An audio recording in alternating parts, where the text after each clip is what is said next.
बच्चों, आप सभी का हमारे YouTube channel ideal day classes में स्वागत है। बच्चों, आज हम इस वीडियो के माध्यम से आपको जो आपकी हाई स्कूल परीक्षा 2024-25 है और विषय विज्ञान के महत्वपूर्ण प्रश्न जो आएंगे आपको वो बताएंगे। ये प्रश्न आपकी परीक्षा के दृष्टिकोण से बहुत ही महत्वपूर्ण है। तो चलिए देखते हैं क्या दिया हुआ है। हाई स्कूल परीक्षा 2024-25 विषय विज्ञान है और समय रहेगा आपका 3 घंटे और अंक 75 है। इसका पहला प्रश्न है। पहला प्रश्न क्या कह रहा है, देखिए। सही विकल्प चुनकर लिखिए। उसका पहला प्रश्न, लोह चूर्ण पर तनु हाइड्रोक्लोरिक अम्ल डालने से क्या होता है? अ नंबर हाइड्रोजन गैस एवं आयरन क्लोराइड बनता है। ब नंबर क्लोरीन गैस एवं आयरन हाइड्रोक्साइड बनता है। स नंबर कोई अभिक्रिया नहीं होती और द नंबर आयरन लवण एवं जल बनता है। तो इसका सही आंसर क्या होगा? क्या कह रहा है इसमें? प्रश्न है आपका, लोह चूर्ण पर तनु हाइड्रोक्लोरिक अम्ल डालने से क्या होता है? तो इसका सही आंसर हो जाएगा आपका ए नंबर, अ नंबर। कौन सा है इसका सही answer? A number hydrogen gas एवं आयरन क्लोराइड बनता है। तो इसका अ नंबर का ऑप्शन सही होगा। इसका सेकंड प्रश्न है, कोई विलयन लाल लिटमस को नीला कर देता है, इसका पीएच संभवतः क्या होगा? प्रश्न 2 क्या है आपका? प्रश्न 2 है आपका, कोई विलयन लाल लिटमस को नीला कर देता है, इसका पीएच संभवतः क्या होगा? अ नंबर 1, ब नंबर 4, स नंबर 5 और द नंबर 10। तो इसका सही आंसर आ जाएगा आपका द नंबर 10। कोई विलयन लाल लिटमस को नीला कर देता है, इसका पीएच संभवतः क्या होगा? तो 10 होगा। इसके बाद नेक्स्ट प्रश्न है आपका प्रश्न नंबर 3। प्रश्न नंबर 3 क्या कह रहा है? उपकरणों को विद्युत आघात से बचाने वाली युक्ति है। अ नंबर जनित्र, ब नंबर मोटर, स नंबर फ्यूज और द नंबर धारा नियंत्रक। तो इसका सही आंसर आ जाएगा स नंबर फ्यूज। क्या आ जाएगा इसका सही आंसर? स नंबर फ्यूज आ जाएगा। इसके बाद नेक्स्ट प्रश्न देखते हैं। प्रश्न नंबर 4, पाइरूवेट का विखंडन कार्बन डाइऑक्साइड, जल तथा ऊर्जा देता है और यह क्रिया होती है। अ नंबर कोशिक द्रव में, बी नंबर माइटोकॉन्ड्रिया में, स नंबर हरित लवण में और द नंबर केंद्रक में। तो इसका सही आंसर आ जाएगा ब नंबर माइटोकॉन्ड्रिया में। इसके बाद अगला प्रश्न है आपका प्रश्न नंबर 5, दो तंत्रिका कोशिका के मध्य खाली स्थान को कहते हैं? ध्रुमिका, सिनेपस, एक्सान और आवेग। तो इसका सही आंसर क्या हो जाएगा? इसका सही आंसर आ जाएगा आपका ब नंबर सिनेपस। क्या कहते हैं? सिनेपस कहते हैं। अगला प्रश्न है आपका, अलैंगिक जनन मुकुलन द्वारा होता है। अ नंबर अमीबा में, ब नंबर प्लाज्मोडियम में, स नंबर ईस्ट में और द नंबर लेशमानिया में।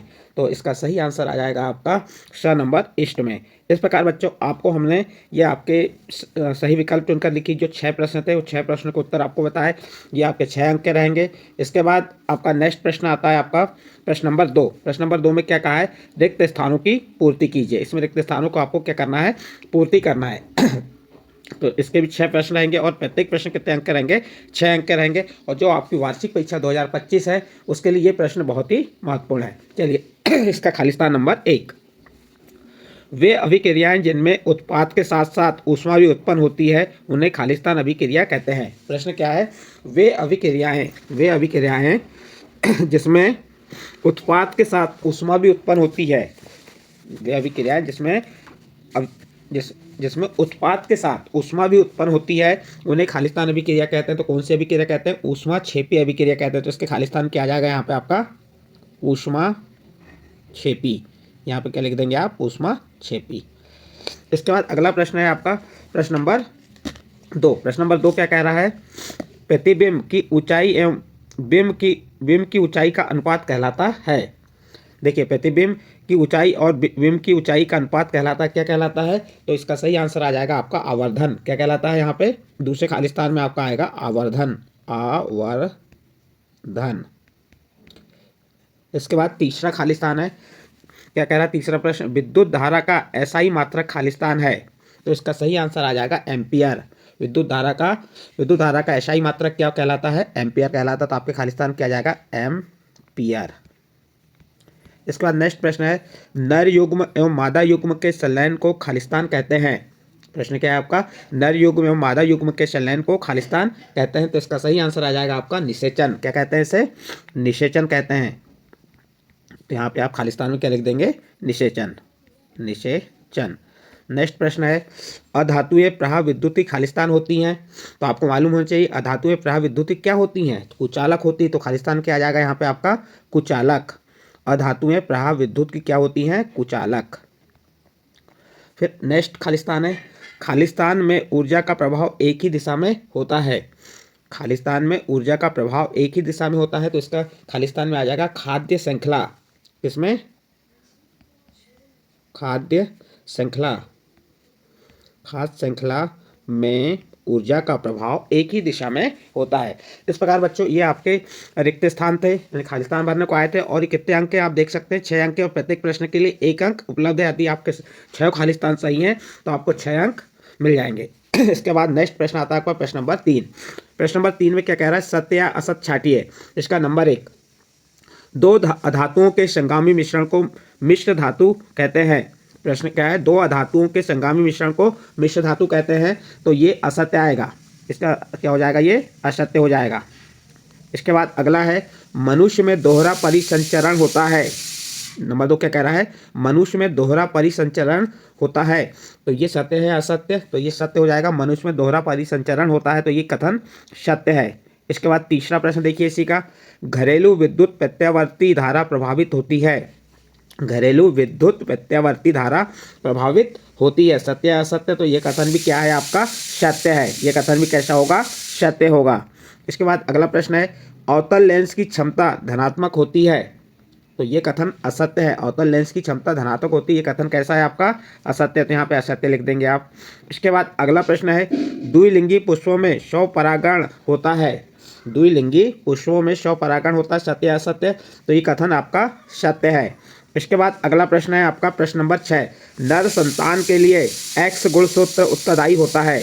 प्रश्न नंबर 6 क्या कह रहा है? नर संतान के लिए एक्स गुणसूत्र उत्तरदायी होता है। यहाँ पे जो आपका नर संतान के लिए कौन सा एक्स गुणसूत्र उत्तरदायी होता है, सत्य असत्य? तो ये कथन कैसा है? असत्य है। यहाँ पे असत्य लिख देंगे। इस प्रकार से आपके 6 अंक के सत्य असत्य आएंगे, और आपके यदि आपने इनको सही किए हैं तो आपको 6 अंक प्राप्त हो जाएंगे। इसके बाद नेक्स्ट अगला प्रश्न है आपका प्रश्न नंबर 4। प्रश्न नंबर 4 में क्या दिया है आप देखेंगे, मास्टर ग्रंथि। प्रश्न नंबर 4 में देखिए यहाँ पे सही जोड़ी बनाइए कहा है, और स्तंभ आ और स्तंभ ब दिया हुआ है। स्तंभ आ में के जो उसके आंसर उसके सामने दिए उनको सही मिलान करना है। तो मास्टर ग्रंथि क्या कहलाती है? उत्तर दर्पण, नेफ्रॉन, उत्तर लेंस, अवतल लेंस, फ्लोएम और पीयूष। तो आपका सही आंसर आ जाएगा मास्टर ग्रंथि किसे कहते हैं? तो इसे पीयूष ग्रंथि को हम क्या कहते हैं? मास्टर ग्रंथि कहते हैं। तो इसका सही आंसर आएगा ये पीयूष। उसके बाद है निकट दृष्टि दोष। निकट दृष्टि दोष में के लिए क्या आएगा? अवतल लेंस आता है। कौन सा लेंस आता है? अवतल। उसके बाद आपका तीसरे का आंसर क्या होगा? तीसरा में क्या कह रहा है? वक्रक की संरचना इकाई कैसी किसके समान होती है? नेफ्रॉन के। तो तीसरे में आपका आ जाएगा ये नेफ्रॉन आएगा। क्या आ जाएगा? नेफ्रॉन। भोजन का स्थानांतरण क्या कहलाता है? तो इसका सही आंसर आ जाएगा फ्लोएम। क्या कहलाता है भोजन का स्थानांतरण? फ्लोएम। उसके बाद अभिसारी लेंस का सही आंसर हो जाएगा उत्तल लेंस। अभिसारी लेंस कौन सा होता है? उत्तल लेंस। कौन सा लेंस होता है? उत्तल लेंस। उसके बाद पश्च दृश्य दर्पण कौन सा कहलाएगा आपका? तो ये उत्तल दर्पण कहलाएगा। कौन सा दर्पण? उत्तल दर्पण। इस प्रकार से बच्चों ये आपकी 6 अंक की क्या आएगी? सही जोड़ी आएगी। 6 अंक की क्या आएगी? सही जोड़ी आएगी। तो आपकी यहाँ पे सही जोड़ी किस प्रकार से मिलान करना है वहाँ आपको बता दिए। इसके बाद नेक्स्ट प्रश्न आता है आपका प्रश्न नंबर 5, एक शब्द या वाक्य में उत्तर लिखिए। इसका पहला प्रश्न है, शुद्ध जल का पीएच मान कितना होता है? तो शुद्ध जल का पीएच मान कितना होता है? 7 होता है। आपको मालूम होना चाहिए कि शुद्ध जल का पीएच मान कितना होता है? 7। इसके बाद अगला प्रश्न है प्रश्न नंबर 2, आनुवंशिकी के जनक का नाम लिखिए।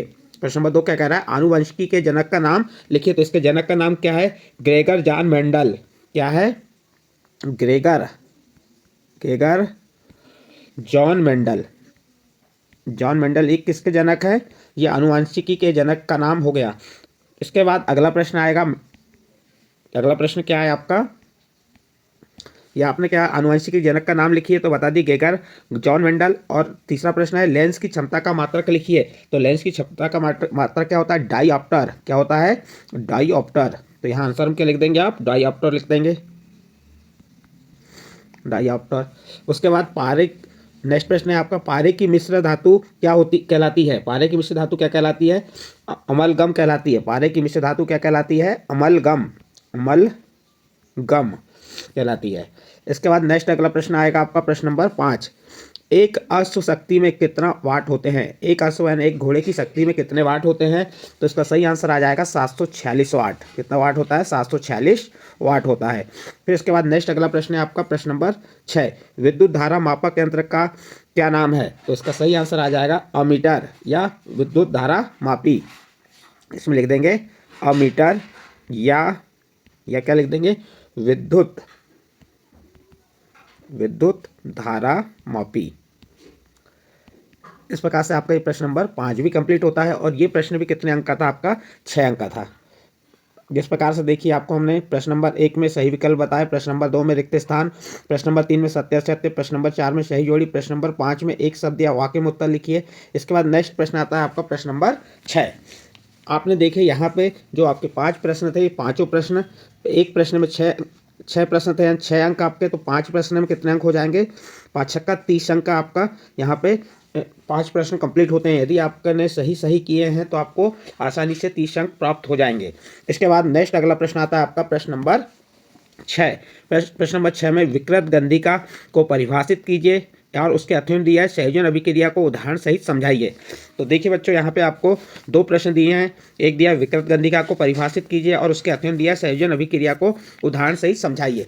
यदि जो प्रश्न आपको आसानी से याद है, जो अच्छे से कर सकते हैं, उस प्रश्न का उत्तर लिखना है। इन दोनों प्रश्न में से एक प्रश्न आपको करना है जो कितने अंक के हैं? ये 2 अंक के। तो हमने दोनों प्रश्नों के उत्तर आपको बताए हैं। तो चलिए प्रश्न नंबर 6 का पहला प्रश्न जो था विकृत गंधिका को परिभाषित कीजिए। तो विकृत गंधिका क्या है उसके बारे में आपको हम बता रहे हैं। चलिए इसका उत्तर क्या होगा? तेल या वसायुक्त खाद्य पदार्थ उपचयित होकर अपना स्वाद एवं गंध बदल देते हैं, यह घटना विकृत गंधिका कहलाती है। फिर से रिपीट कर देते हैं, विकृत गंधिका किसे कहते हैं बताएंगे? तेल या वसायुक्त खाद्य पदार्थ उपचयित होकर, क्या होकर? उपचयित होकर अपना स्वाद एवं गंध बदल देते हैं, यह घटना विकृत गंधिका कहलाती है। उदाहरण के लिए तेल या वसा में तले हुए खाद्य पदार्थ जैसे नमकीन, चिप्स आदि लंबे समय तक रखने पर उनका स्वाद एवं गंध अप्रिय हो जाती है। इस प्रकार आपका प्रश्न नंबर 6। अब उसके अथवे का प्रश्न देखिए। अथवे का प्रश्न क्या है? संयोजन अभिक्रिया को उदाहरण सहित समझाइए। उसके अथवे का प्रश्न क्या है? संयोजन अभिक्रिया को उदाहरण सहित समझाइए। तो चलिए देखते हैं इसका उत्तर।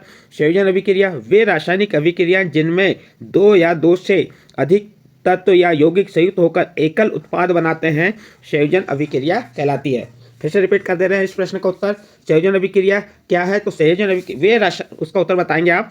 वे रासायनिक अभिक्रियाएं जिनमें 2 या 2 से अधिक तत्व या यौगिक संयुक्त होकर एकल उत्पाद बनाते हैं, संयोजन अभिक्रिया कहलाती है। जैसे CaO + H2O, ये क्या हो गए? 2 या 2 से, यहाँ पे 2 क्या हो गए आपके उत्पाद?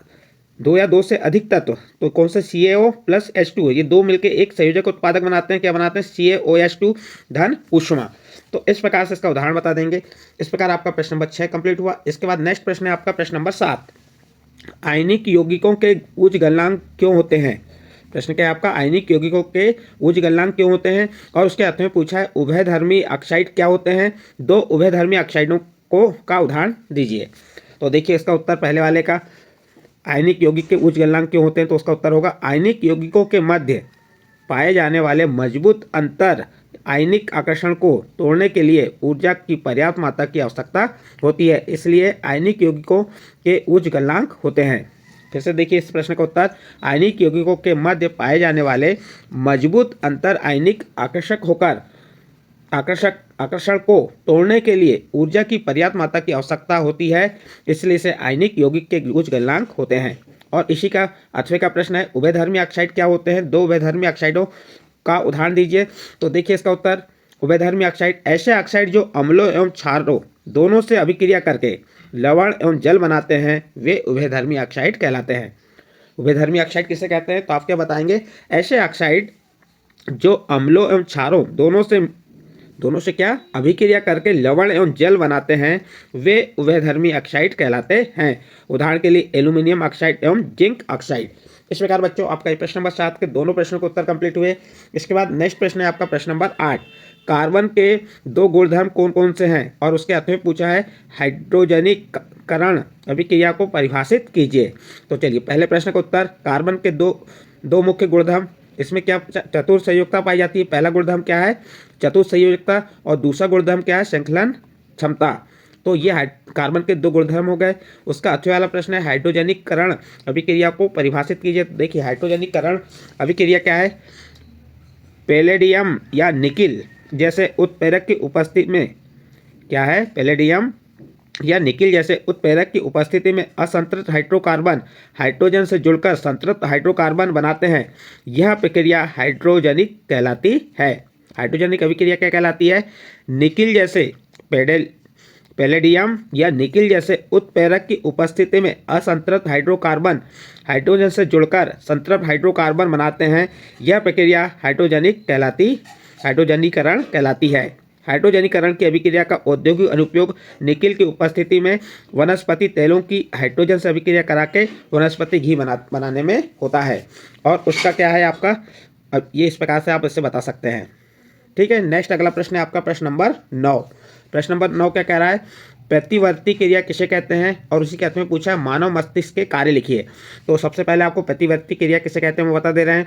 तो वे अनैच्छिक क्रियाएं, वह अनैच्छिक क्रियाएं जो किसी प्रेरणा या उद्दीपन या फिर किसी प्रतिक्रिया के रूप में होती है, प्रतिवर्ती क्रिया कहलाती है। प्रश्न क्या था आपका, प्रतिवर्ती क्रिया किसे कहते हैं, तो बताएंगे हम वे अनैच्छिक क्रियाएं जो किसी प्रेरणा या उद्दीपन या फिर किसी प्रतिक्रिया के रूप में होती है, प्रतिवर्ती क्रिया कहलाती है। इस क्रिया में मेरुरज्जु भाग लेती है। जैसे जब हम किसी गर्म वस्तु को छूते हैं तो एकाएक अपना हाथ हटा लेते हैं। उसको आप इस प्रकार उदाहरण से बता सकते हैं, चित्र बना सकते हैं। प्रतिवर्ती चाप का ये चित्र हो गया। इसके बाद इसके अथवे का प्रश्न देखिए। इसके अथवे का प्रश्न क्या है, मानव मस्तिष्क के कार्य। तो मानव मस्तिष्क के कार्य कौन कौन से हैं। नंबर 1, विभिन्न ज्ञान इंद्रियों के कार्यों का समन्वय एवं नियंत्रण रखना, ये किसका कार्य है, मानव मस्तिष्क का। दूसरा कार्य है बुद्धि, विचार, स्मृति एवं मनोभावों का प्रमुख केंद्र मस्तिष्क है। और इस प्रकार से मानव मस्तिष्क का चित्र बना के आप बता सकते हैं। इस प्रकार बच्चों आपका प्रश्न नंबर 9 के दोनों प्रश्न कंप्लीट होते हैं। इसके बाद नेक्स्ट अगला प्रश्न आता है आपका प्रश्न नंबर 10। प्रश्न नंबर 10 क्या है, माँ के शरीर में गर्भस्थ भ्रूण को पोषण किस प्रकार प्राप्त होता है। और अथवा में क्या दिया, लैंगिक एवं अलैंगिक जनन में 2 अंतर लिखिए। तो देखिए पहले प्रश्न का उत्तर, माँ क्या है, माँ के शरीर में गर्भस्थ भ्रूण को पोषण किस प्रकार प्राप्त होता है, तो आप उत्तर बता देंगे। माँ के शरीर में गर्भस्थ भ्रूण को पोषण माँ के रक्त से प्राप्त होता है। इसके लिए एक विशेष संरचना होती है जिसे प्लेसेंटा कहते हैं। ये प्लेसेंटा माँ से भ्रूण को पोषण पहुंचाता है। और उसी का अथवा का प्रश्न क्या है, लैंगिक एवं अलैंगिक जनन में 2 अंतर लिखिए। तो उसका देखिए लैंगिक जनन और अलैंगिक जनन में अंतर, एक साइड आप लैंगिक जनन लिख देंगे, एक साइड अलैंगिक जनन। लैंगिक जनन में प्रायः 2 जनक भाग होते हैं। जो लैंगिक जनक होता है उस लैंगिक जनन में 2 जनक भाग होते हैं, जबकि अलैंगिक जनन में केवल 1 जनक भाग होता है। फिर दूसरा अंतर है, लैंगिक जनन प्रक्रिया में निषेचन होता है और अलैंगिक जनन प्रक्रिया में निषेचन नहीं होता। इस प्रकार से आप इसके अंतर बता देंगे। आपका प्रश्न नंबर 10 यहाँ पे कंप्लीट होता है। इसके बाद नेक्स्ट अगला प्रश्न आता है आपका प्रश्न नंबर 11। प्रश्न नंबर 11 में क्या दिया, लिंग निर्धारण में गुणसूत्र की भूमिका को समझाइए। और उसका अथवा का प्रश्न है मेंडल की प्रभाविता का नियम समझाइए। तो सबसे पहला प्रश्न देख लिए, लिंग निर्धारण में गुणसूत्र की भूमिका को समझाते हैं आपको। तो इसका उत्तर देखिए, लिंग निर्धारण में गुणसूत्र की भूमिका देखिए क्या है, मनुष्य की एक कोशिका में 23 जोड़े गुणसूत्र पाए जाते हैं। 22 जोड़ी गुणसूत्र नर एवं मादा दोनों में समान होते हैं, लेकिन 23वां जोड़ा नर एवं मादा में अलग अलग होता है, जिसे लिंग गुणसूत्र कहते हैं। नर में यह XY तथा मादा में यह XX से प्रदर्शित होता है। यह लिंग गुणसूत्र नर में शुक्राणु में एवं मादा में अंडाणु में पाए जाते हैं। निषेचन के समय जब X गुणसूत्र वाला शुक्राणु X गुणसूत्र वाले अंडाणु से संयुग्मित होकर XX गुणसूत्र वाला जाइगोट बनाता है, जो संतान पुत्री होगी। जब Y गुणसूत्र वाला शुक्राणु X गुणसूत्र वाले अंडाणु से संयुग्मित होकर XY गुणसूत्र वाला जाइगोट बनाता है तो संतान पुत्र होगा। इस प्रकार पुरुष गुणसूत्र और XY लिंग निर्धारण के लिए उत्तरदायी है। यह आपका प्रश्न नंबर 11 का उत्तर हुआ। अब उसके अथवा का उत्तर देखते हैं। अथवा का प्रश्न क्या है, मेंडल के प्रभाविता का नियम समझाइए। तो देखिए मेंडल के प्रभाविता का नियम क्या है, इस नियम के अनुसार जब विपरीत लक्षणों के एक जोड़े को ध्यान में रखकर क्रॉस कराया जाता है तो पहली पीढ़ी में केवल प्रभावी लक्षण दिखाई देते हैं। गुणों की यह प्रवृत्ति प्रभाविता तथा यह नियम प्रभाविता का नियम कहलाता है। इस प्रकार से मेंडल का प्रभाविता का नियम का आप बता सकते हैं कि संक्रमण किस प्रकार से किया गया। तो ये आपका प्रश्न नंबर 11 का अथवे का उत्तर कंप्लीट हुआ। नेक्स्ट अगला प्रश्न आता है आपका प्रश्न नंबर 12।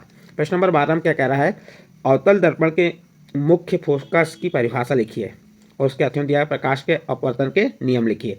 तो चलिए, अवतल दर्पण के मुख्य फोकस की परिभाषा क्या है वह बता दे रहे हैं। अवतल दर्पण की मुख्य अक्ष के समानांतर आने वाली प्रकाश की किरणें अवतल दर्पण से परावर्तन के पश्चात जिस बिंदु से होकर जाती है उस बिंदु को अवतल दर्पण की मुख्य फोकस कहते हैं। इसे एफ अक्षर से व्यक्त करते हैं। अवतल दर्पण के मुख्य फोकस की परिभाषा क्या होगी, तो आप इसका उत्तर बताएंगे।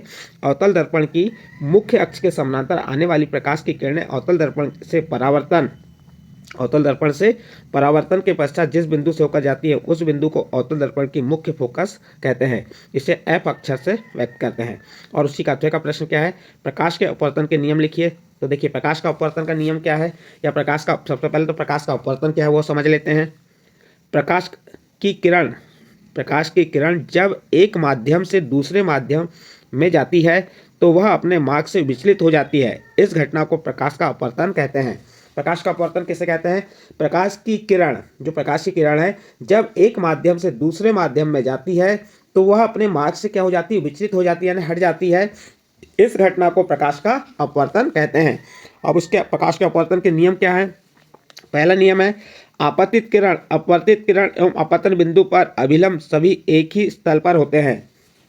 देखिए, इसका नियम क्या है, अपवर्तन नियम, जो अपवर्तित किरण एवं अपतन बिंदु पर अभिलंब सभी एक ही तल पर होते हैं। उसका दूसरा नियम है, प्रकाश की किसी निश्चित रंग तथा निश्चित माध्यमों के युग्म के लिए आपतन कोण की ज्या एवं अपतन कोण की ज्या का अनुपात स्थिर होता है। इस नियम को स्नेल का नियम भी कहते हैं। तो इस प्रकार से इसका प्रकाश के अपवर्तन का चित्र बना के आप बता सकते हैं। देखिए, ये आपतित किरण हो गई और जब दूसरे माध्यम में जाती है तो ये क्या होती है, सीधी न जाके ये इधर झुक जाती है, अपवर्तित हो जाती है। तो इस प्रकार से आप इसका चित्र बना के बता सकते हैं। इसके बाद नेक्स्ट प्रश्न है आपका प्रश्न नंबर 13। अवतल दर्पण के अनुप्रयोग लिखिए और अध्ययन दिया प्रकाश के परावर्तन के नियम लिखिए। तो सबसे पहले आपको हम अवतल दर्पण का अनुप्रयोग बता देते हैं। नंबर 1 क्या है इसके अनुप्रयोग, टॉर्च, सर्च लाइट तथा वाहनों के हेडलाइट में प्रकाश का शक्तिशाली समानांतर किरण पुंज प्राप्त करने के लिए किया जाता है। पहला हो गया। दूसरा, शेविंग दर्पण के रूप में इसका उपयोग किया जाता है। तीसरा, दंत विशेषज्ञ अवतल दर्पण का उपयोग मरीजों के दांतों का बड़ा प्रतिबिंब देखने के लिए करते हैं। और चौथा, सोलर भट्टियों में सूर्य के प्रकाश को केंद्रित करने के लिए इसका उपयोग किया जाता है। तो ये अवतल दर्पण के अनुप्रयोग हो गए या उपयोग हो गए। इसके बाद आपको प्रकाश अथवा वाला प्रश्न है, प्रकाश के परावर्तन के नियम। तो चलिए देखते हैं प्रकाश के परावर्तन के नियम क्या है। प्रकाश की किरण का किसी माध्यम से टकराकर उसी माध्यम में वापस लौट जाना क्या कहलाता है, प्रकाश का परावर्तन कहलाता है। देखिए, प्रकाश की किरण का किसी माध्यम से टकराकर वापस उसी माध्यम में लौट जाने की घटना को प्रकाश का परावर्तन कहते हैं। परावर्तन के 2 नियम हैं। पहला नियम है, आपतन कोण का मान परावर्तन कोण के बराबर होता है। आपतन कोण का मान सदैव परावर्तन कोण के बराबर होता है। दूसरा, आपतित किरण, परावर्तित किरण एवं आपतन बिंदु पर अभिलंब सभी एक ही तल पर होते हैं। इस प्रकार से ये उसके नियम हो गए और आप चित्र बना सकते हैं। ये आपतित किरण हो गई और ये परावर्तित किरण, और यहाँ पे आपतन कोण आई है और परावर्तन कोण क्या है, आर। इन दोनों का मान कैसा होता है, बराबर होता है। और ये आपतित किरण अभिलंब और ये परावर्तित किरण एक ही तल पे हैं। तो इस प्रकार से आप इस प्रश्न को बता सकते हैं। इसके बाद नेक्स्ट अगला प्रश्न आता है आपका प्रश्न नंबर 14। ओम का नियम समझाइए और अध्ययन दिया है विद्युत धारा की परिभाषा एवं इसका एसआई मात्रक लिखिए। तो देखिए, ओम का नियम क्या है, सबसे पहले ओम का नियम बता दे रहे हैं। ओम का नियम क्या है, एक विद्युत परिपथ में धातु के तार के 2 सिरों के बीच विभवांतर उसमें प्रभावित होने वाली विद्युत धारा के समानुपाती होता है, परंतु तार का ताप समान रहता है। इसे ओम का नियम कहते हैं। क्या है ओम का नियम, एक विद्युत परिपथ में धातु के तार के 2 सिरों के बीच विभवांतर उसमें प्रभावित होने वाली विद्युत धारा के समानुपाती होता है, परंतु तार का ताप समान रहता है। इसे ओम का नियम कहते हैं। और इस प्रकार से आप उसका चित्र बना के बता सकते हैं। अब इसके अथवे का प्रश्न देखिए, क्या है विद्युत धारा की परिभाषा, एकांक समय में चालक तार में प्रभावित आवेश की मात्रा को विद्युत धारा कहते हैं।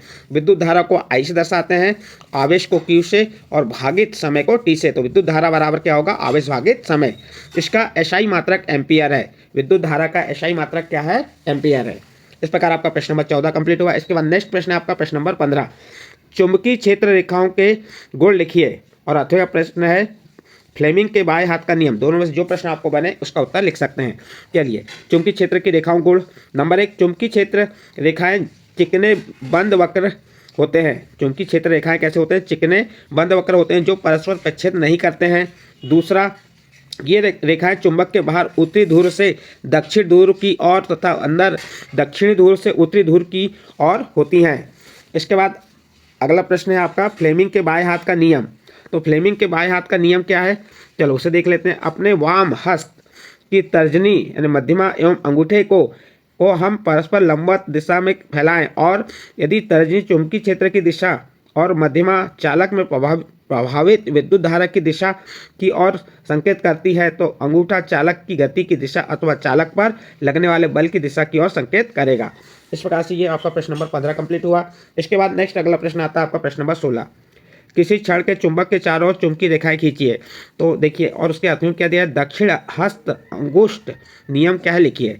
तो आपका जो प्रश्न नंबर 16 में किसी क्षण के चुंबक के चारों ओर चुंबकीय रेखाएं आप इस प्रकार खींच के बता सकते हैं। इसके बाद इसकी कात्वे का प्रश्न है दक्षिण हस्त अंगुष्ठ नियम क्या है। इस नियम के अनुसार यदि आप दाहिने हाथ में धारावाही सीधे चालक को इस प्रकार पकड़ें कि आपका अंगूठा विद्युत धारा की दिशा की ओर संकेत करे तो आपकी अंगुलियां चालक के चारों ओर उत्पन्न चुंबकीय क्षेत्र में चुंबकीय बाल रेखाओं की दिशा को प्रदर्शित करेंगी। तो इस प्रकार से आप इस प्रश्न का उत्तर भी कंप्लीट कर सकते हैं। इसके बाद नेक्स्ट अगला प्रश्न आता है आपका प्रश्न नंबर 17। प्रश्न नंबर 17 क्या है, पारितंत्र में अपमार्जकों की क्या भूमिका है। और उसी का का प्रश्न है ग्लोबल वार्मिंग क्या है। तो देखिए, पहला प्रश्न पारितंत्र में अपमार्जकों की क्या भूमिका है। तो उत्तर देखिए, अपमार्जनक यानी अपघटक और सूक्ष्मजीव उत्पादकों एवं विभिन्न प्रकार के उपभोक्ताओं के मृत शरीर का अपघटन करके जटिल कार्बनिक पदार्थों को सरल कार्बनिक पदार्थों में परिवर्तित कर देते हैं जिनको उत्पादकों द्वारा मृदा में पोषण के लिए अवशोषित कर लिया जाता है। तो ये पारितंत्र में अपमार्जकों की भूमिका हो गई। उसका उसी का प्रश्न है ग्लोबल वार्मिंग क्या है। तो आप उत्तर बता देंगे ग्लोबल वार्मिंग क्या है। मानव के क्रियाकलाप के फलस्वरूप ग्रीन हाउस प्रभाव के कारण संपूर्ण पृथ्वी का तापमान बढ़कर सामान्य तापमान से अधिक हो जाता है। इस घटना को ग्लोबल वार्मिंग कहलाती है। यह घटना क्या कहलाती है, ग्लोबल वार्मिंग कहलाती है। इसके बाद नेक्स्ट अगला प्रश्न है आपका प्रश्न नंबर 18। वायु में जलाने के पहले मैग्नीशियम रिबन को साफ क्यों किया जाता है। और उसी का प्रश्न है श्वसन को ऊष्माक्षेपी अभिक्रिया क्यों कहते हैं। तो देखिए इसका उत्तर, मैग्नीशियम को रिबन के ऊपर एक धुंधली मैग्नीशियम ऑक्साइड की परत जम जाती है। उसे हटाने के लिए वायु में जलाने से पूर्व मैग्नीशियम रिबन को साफ किया जाता है। और उसके आगे का प्रश्न क्या है, श्वसन को ऊष्माक्षेपी अभिक्रिया क्यों कहते हैं। तो इसका उत्तर हो जाएगा श्वसन एक मंद दहन ऑक्सीकरण अभिक्रिया है जिसमें कार्बन डाइऑक्साइड जल वाष्प एवं एटीपी के रूप में ऊर्जा निकलती है, इसलिए इसे ऊष्माक्षेपी अभिक्रिया कहते हैं। ये आपका प्रश्न नंबर 18 कंप्लीट हुआ। इसके बाद नेक्स्ट है आपका प्रश्न नंबर 19। तंत्रिका कोशिका का नामांकित चित्र बनाइए और उसी के अर्थ में दिया किन्हीं 3 पादप हार्मोन का नाम एवं उनके कार्य लिखिए। तो ये आपका तंत्रिका कोशिका या न्यूरॉन का नामांकित चित्र हो गया। इस प्रकार से आप उसका चित्र बना के बता देंगे। अब इसके अर्थ का प्रश्न क्या है, किन्हीं 3 पादप हार्मोन का नाम और एवं उनके कार्य। तो नंबर 1 ऑक्सिन कोशिकाओं की लंबाई में वृद्धि, कोशिका विभाजन में सहयोग, पत्तियों की गिरने से रुकना, पौधों की गतियों पर नियंत्रण। दूसरा दिया है जेबेरेलिन। तो इसमें क्या होता है, बीजों के शीघ्र अंकुरण में सहायक, कोशिकाओं एवं तने की लंबाई में वृद्धि, पार्श्व कलिकाओं में वृद्धि। और तीसरा है साइटोकाइनिन, इसमें प्रोटीन संश्लेषण में सहायक, कोशिकाओं एवं तने की लंबाई में वृद्धि। इस प्रकार से किन्हीं 3 पादप हार्मोन के नाम हो गए और आप उनका उत्तर इस प्रकार से लिख सकते हैं। इसके बाद प्रश्न नंबर 20। मानव नेत्र का नामांकित चित्र बनाइए और अध्ययन दिया तारे क्यों टिमटिमाते हैं। तो आप यहाँ पे देखिए मानव नेत्र का नामांकित चित्र इस प्रकार से बना देंगे और उनके सबके नाम लिख देंगे। तो ये आपका प्रश्न नंबर 20 में मानव नेत्र का नामांकित चित्र हो गया। और इसी का अर्थ का प्रश्न क्या है, तारे क्यों टिमटिमाते हैं। तो उत्तर हो जाएगा, तारे पृथ्वी से बहुत दूरी पर स्थित हैं, अतः तारों से चलने वाले प्रकाश को वायुमंडल की विभिन्न परतों को पार करना पड़ता है। इन परतों का घनत्व बदलते रहने से इनकी सघनता भी बदलती रहती है। किसी विशेष तारे से आने वाली प्रकाश की किरणें इस विभिन्न परतों से अपवर्तित होकर हमारी आंखों में आती हैं और परतों के बदलते रहने से तारे के प्रतिबिंब की स्थिति भी बदलती हुई प्रतीत होती है, इसलिए क्या होते हैं, तारे टिमटिमाते हैं। इस प्रकार आपका प्रश्न नंबर 20 का उत्तर कंप्लीट होता है। नेक्स्ट प्रश्न है आपका प्रश्न नंबर 21। अम्ल एवं क्षार में कोई 4 अंतर लिखिए और उसी के में दिया है निम्नलिखित के 2-2 उदाहरण लिखिए। कौन कौन? प्लास्टर ऑफ पेरिस, विरंजक चूर्ण, बेकिंग सोडा और धोने का सोडा। तो चलिए इसका उत्तर देखते हैं। अम्ल एवं क्षार में अंतर, एक साइड अम्ल लिख दीजिए, एक साइड क्षार। देखिए, अम्ल स्वाद में कड़वे होते हैं और क्षार स्वाद में कसेले एवं तीखे होते हैं। फिर दूसरा अंतर, अम्ल नीले लिटमस को लाल कर देते हैं और क्षार लाल लिटमस को नीला कर देते हैं। तीसरा अंतर, ये जली विलयन में हाइड्रोजन आयन देते हैं और क्षार क्या करते हैं, क्षार जली विलयन में हाइड्रॉक्सिल आयरन देते हैं। फिर अम्ल का पीएच मान 7 से कम होता है जबकि क्षार का पीएच मान 7 से अधिक होता है। इस प्रकार से आप इसका अंतर बता देंगे। इसके बाद अगला प्रश्न, इसी का 8वें का प्रश्न देखिए। इसका नंबर धोने का सोडा, जिसे सोडियम कार्बोनेट, जिसका रासायनिक सूत्र है Na2CO3 10H2O। इसका उपयोग कांच, साबुन एवं कागज उद्योग में, घरों में साफ सफाई के लिए। इसके बाद 1 नंबर का दिया बेकिंग सोडा, जो जिसका रासायनिक सूत्र क्या होगा, जिसे क्या कहते हैं, सोडियम हाइड्रोकार्बोनेट, जिसका रासायनिक सूत्र है NaSCO3 और इसका उपयोग बेकिंग पाउडर बनाने में। नंबर 2 एंटासिड के रूप में। इसके बाद प्लास्टर ऑफ पेरिस है, जिसे कैल्शियम सल्फेट हेमी हाइड्रेट कहते हैं और जिसका रासायनिक सूत्र है CaSO4 1/2H2O। इसका उपयोग हड्डियों को जोड़ने में किया जाता है और मूर्तियों के निर्माण में। और 2 नंबर है विरंजक चूर्ण, कैल्शियम ऑक्सीक्लोराइड, जिसका रासायनिक सूत्र क्या होगा, CaOCl2 और इसका उपयोग वस्त्र, कागज उद्योग, विरंजक के लिए, पीने वाले जल के जीवाणु से मुक्त करने के लिए। इस प्रकार से आपका प्रश्न नंबर 21 कंप्लीट हुआ। इसके बाद नेक्स्ट प्रश्न आता है आपका प्रश्न नंबर 22। ग्लूकोज के ऑक्सीकरण से विभिन्न जीवों में ऊर्जा प्राप्त करने के क्या पथ हैं और अथवा दिया धमनी और शिरा में अंतर लिखिए। तो देखिए, ग्लूकोज के ऑक्सीकरण से विभिन्न जीवों में ऊर्जा प्राप्त करने के पथ, तो ये आप इस प्रकार से पथ बना के बता सकते हैं कि किससे क्या प्राप्त हो रहा है। इसी का 8वें का प्रश्न है धमनी और शिरा में अंतर। तो धमनी और शिरा में अंतर आप बता सकते हैं, एक साइड धमनी लिख दीजिए, एक साइड शिरा। धमनी ऑक्सीजन युक्त रक्त का संवहन करती है, अपवाद में पल्मोनरी धमनी, और शिरा ऑक्सीजन के विहीन रक्त का संवहन करती है, अपवाद में आ जाएगा पल्मोनरी शिरा। इसके बाद इन धमनी की दीवार मोटी और लचीली होती है जबकि शिरा की दीवार पतली तथा बिना लचक वाली होती है। धमनी हृदय से रक्त लेकर उसका संवहन संपूर्ण शरीर को करती है और शिरा संपूर्ण शरीर से रक्त को लेकर हृदय में एकत्रित करती है।